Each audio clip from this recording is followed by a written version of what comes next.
Hey, welcome everybody.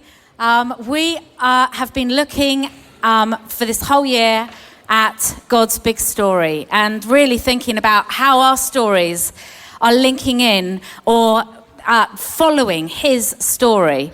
And what we thought would be really, really brilliant was we're doing the whole of this series this term on his story makers. And so what we thought was we're going to go round and we're going to do some videoing of lots of the stories that we have been hearing over these last 40 years as a church. It's more than that, isn't it? About 45 years as a church. And so the first thing we're going to do is just have a look at this video, which is all about some of the history of the church.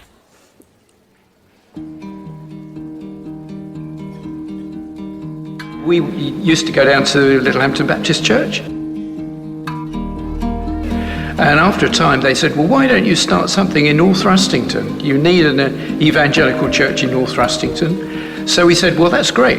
But what we'd like to do is we'd like to do it slightly differently because we'd like to do it on a family basis.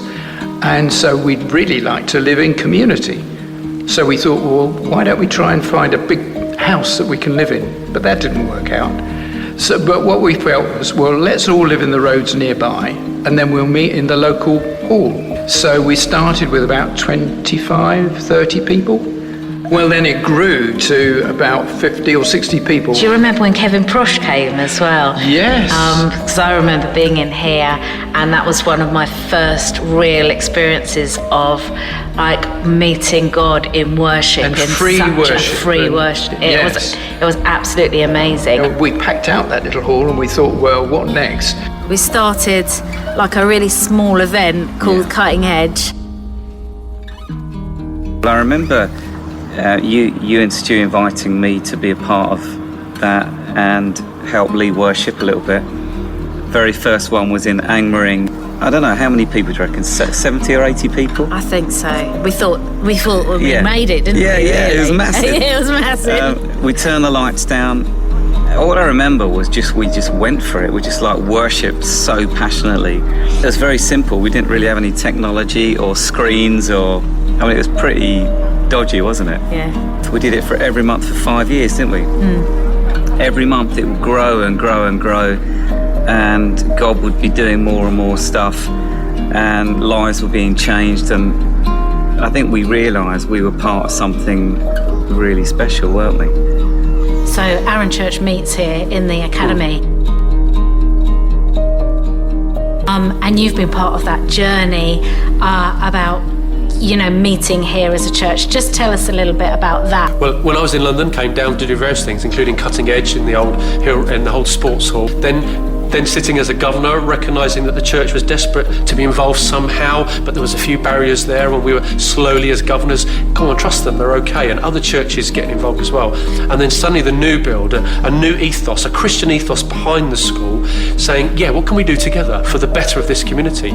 So money was directed to make sure the sports hall could be used as a worship place, a place of celebration, of concert, of events, time together, as well as Sunday morning. And that partnership became a relationship that's still here today with you as a governor. We have lots of community youth work going on. How is that different to other community youth work that's going on in this county? The open access things that young people can go along to without any pressure, without having a particular need, but they can go and enjoy and be part of something.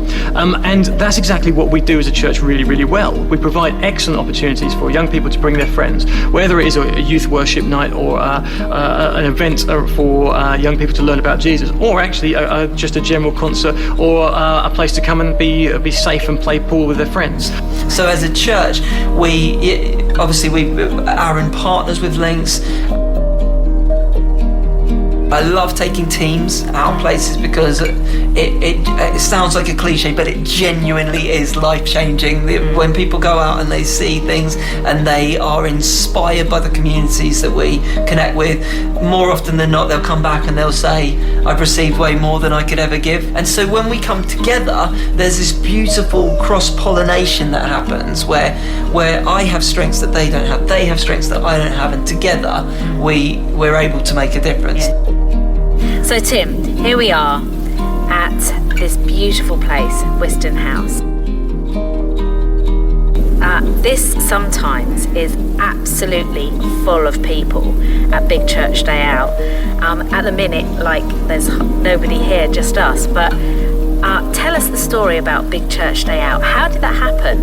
Well, I was introduced to the family who own the house here, and we kind of talked about a vision of seeing people come together, and we just invited people. It was really exciting the first year because, you know, when you start off with something, you never know how many people are going to come. And the only thing that had ever been in these fields that we're sitting in right now were these sheep that are here for a few hundred years, where the family had looked after it. And so never seen people gather like that. So it was an amazing thing as we kind of put the word out there, and we kind of talked about a vision of what would it look like if maybe just one weekend in the year in the area that we live in, we just kind of lay down our stuff and we all just come together in a space, gather and worship together. And amazing enough, people turned up and it was incredible. And we had a really hot day. People got stuck in the traffic. Some people remember that, and we ran out of food and water, but God smiled and it was a brilliant time. So why do you think it's important that we do take the walls down of church and come outside? Because people need to hear it. They need to hear the music, they need to hear the message of salvation, they need to hear about the gospel. You may not know God, but join in anyway. Just a fantastic way of saying, look, you're part of this. You're part that you live in this town. We're singing over Littlehampton today. You're here, you live here, come and join with us. You know, the barriers have come down for those of faith wanting to come in and be good news in this community. And that's so wonderful, because that's answered prayer for years ago. And I know some of the older generation prayed for this school and this community for years, and they are now rightly sitting back and going, wow, look at the prayer we prayed, look at the miracle we're sitting in. So our vision as a church, as you know, is to see lives transformed through Jesus. And our mission is to go and see people belong, believe and become. So we'll do that however we can, and we'll work with whichever partner agencies we can. So West Sussex County Council out of this building to provide children's services, and the Town Council to provide youth services. So it gives us an opportunity to talk about Jesus in a totally non-church context, but more than that, it gives us an opportunity to make a difference to people's lives, whether they come to faith or not. We're really passionate about seeing the church awakened, not only to be able to do something about those issues by giving a check or by supporting projects, but actually we want to be able to say, you can roll your sleeves up, you can get your hands dirty, you can actually come out and you can be a part of forming this and be a part of transforming the world.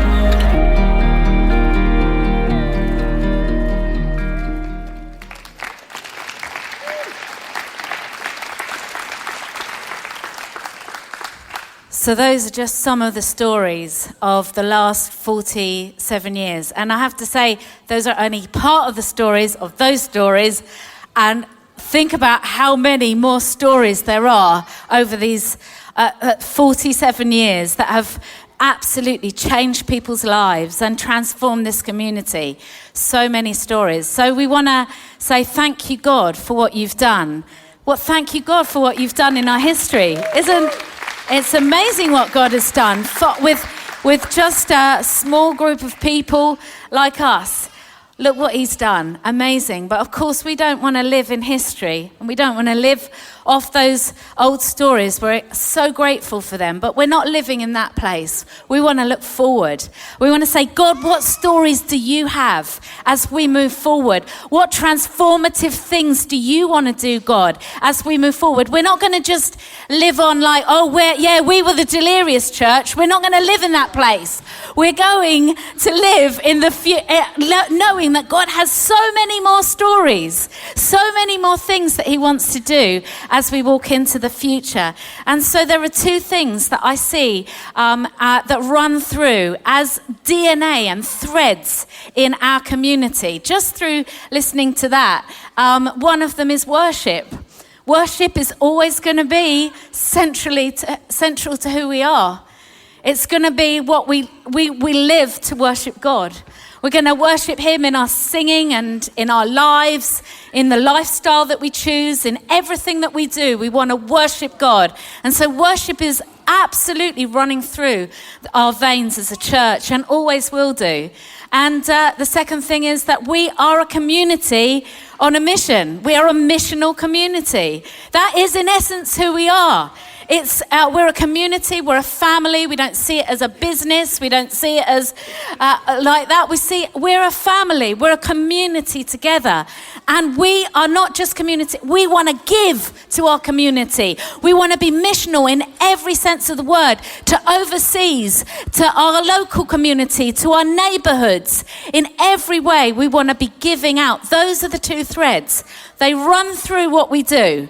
They have for 47 years, and they will continue to run through absolutely everything we do. Do you know what I found really beautiful when I was listening to that? And that was that all of those stories are about the walls coming off of church. All of those stories. Everyone, okay, you know, like Cutting Edge was a story about taking the walls down from church. Delirious took the walls down from church.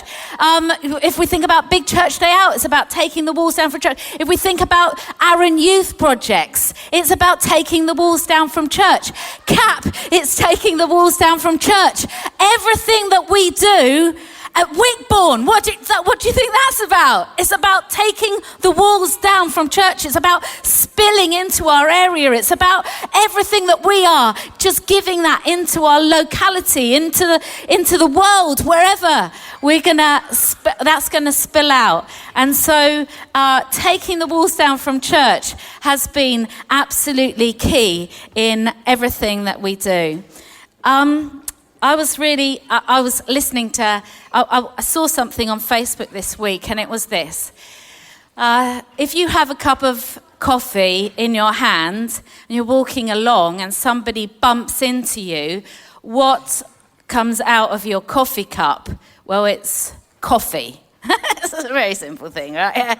Coffee does. But what if you're full of, if your cup's full of tea, what comes out of it? Tea. What if your cup's full of Coke? What comes out of it? Coke. Right? Whatever we are full of, that's what comes out of us.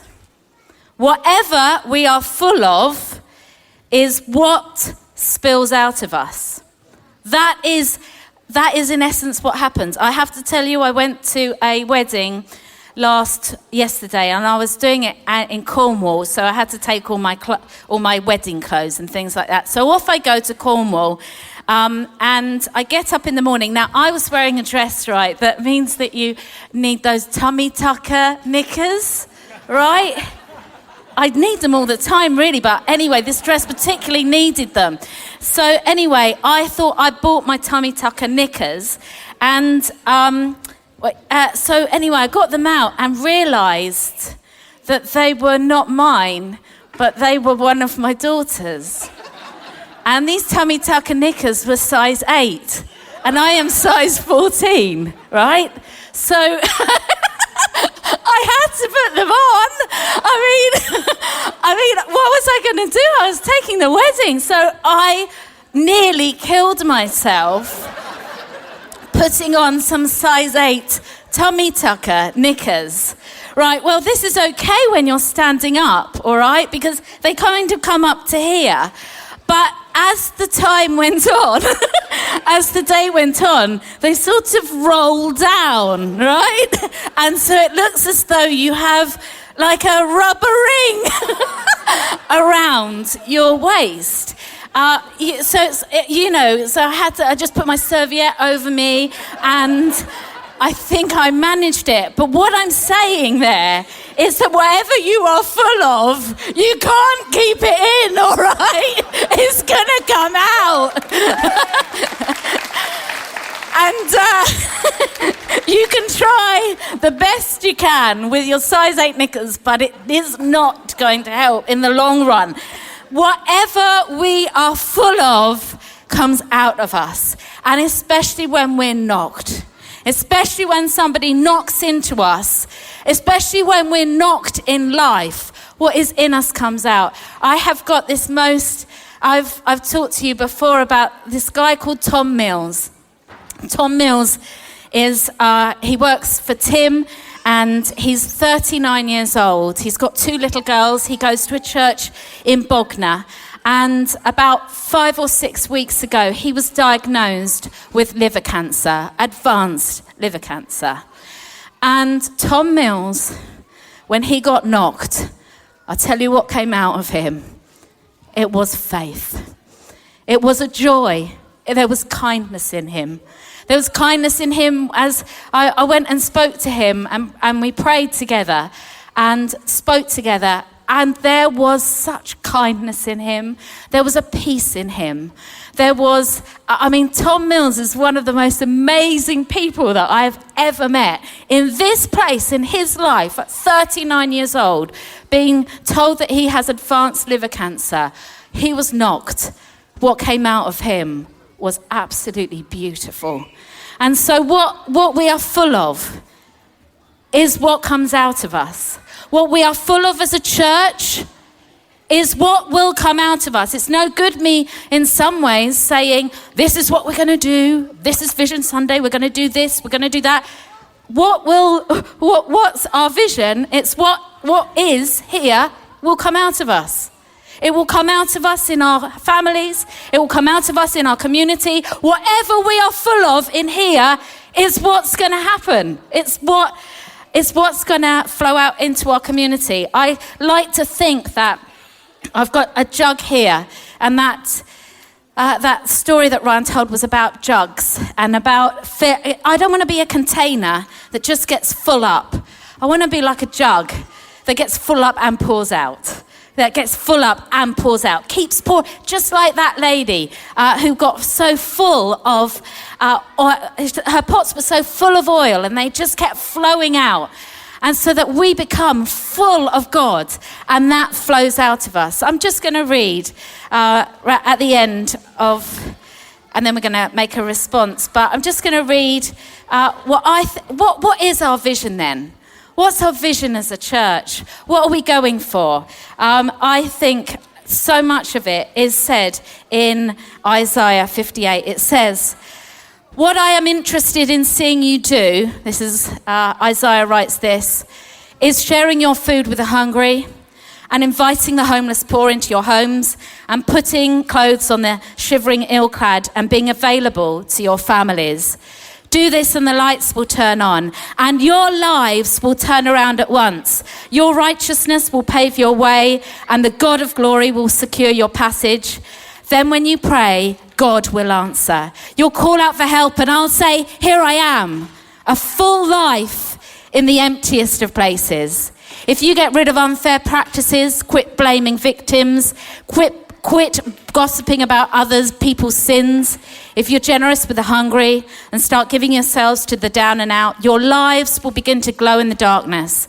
Your shadowed lives will be bathed in sunlight. I will always show you where to go. That's what God's promise to us is as a church. I will always show you where to go. And I will give you a full life in the emptiest of places, firm muscles, strong bones. You'll be like a well-watered garden, a gurgling spring that never runs dry. And you'll use the old rubble of past lives to build anew. Rebuild the foundations from out of your past. You'll be known as those who can fix anything, restore old ruins, rebuild and renovate, and make the community livable again. And so that's our vision. That's our vision. That's it. That's what we're going for. If I could think about one thing that I would love to see happen this year, For me, for us as a church, do you know what I'd love to see? I'd love to see us become more hungry for God. Simply that. More hungry. Hungry for worshipping him, hungry for serving him, hungry for living our lives out in our workplaces and family and community 100% for him. That's the vision. That's it today. The vision is that we get hungry and more hungry as time goes on. I am so grateful to God when I think about when I was a little girl and I became a Christian at the age of 5. And I thought becoming a Christian was feeling full of joy. That's what I thought. That's what I believed at that moment in time. I love it that I thought that. I love it that I didn't think it was all about other stuff. I love it that I thought it was that. And that God has... I feel when I look at myself as 20 up there was fire in my bones then, and there is fire in my bones now, and it doesn't decrease, and it doesn't get less. And with age, I've got stronger and stronger, that fire in me, and it captivates me. God absolutely captivates me, and I am so aware of my stuff, and I'm so aware of my inadequacy, and I am so aware of where I failed. But I tell you what, God has stayed with me through the whole of my lifetime. And do you know what? There isn't a day I don't do something that I don't fear and I don't think, oh, I don't want to do that, God. But he says, go on, Becca, run for it. So I would just encourage us, that fire, that hunger in you, may that increase every day of your life. May you increasingly become hungrier for God and hungrier for what he has called you to do. And that's not easy. I know that's not easy. But may we be a people who are completely and utterly on fire for him. So we're gonna respond because, that's how I want to make history, all right? We are all history makers in this place. Every one of you is making history. You may think you're insignificant. You're not. You're not insignificant. You are making history in your families. You are making history in your communities. You are making history in your workplaces. Don't you see that when you speak and when you live God out, it changes things? It changes everything. Every prayer you pray changes things. You are history makers. And I'm proud of you. I'm proud of who you are. And I'm proud of where you're going. You know, for me, this isn't a job. It is a job. It is my life. I am committed to seeing God come and fill this place with life. And we're going to hear a bit about how you are going to make history. We're going to make history by being great listeners. We're going to make history by including everyone. By trusting God. By creating a giggle wherever we go. By loving everybody. By making new friends. By giving people the confidence to be proud of their faith. By being kind. By standing for justice. By celebrating people and not hating people. By breaking poverty in this community. By being kind. By raising money for the people in need. By being good friends. By changing the way people view faith. By eradicating racism. By being creative. We're going to make history by being united.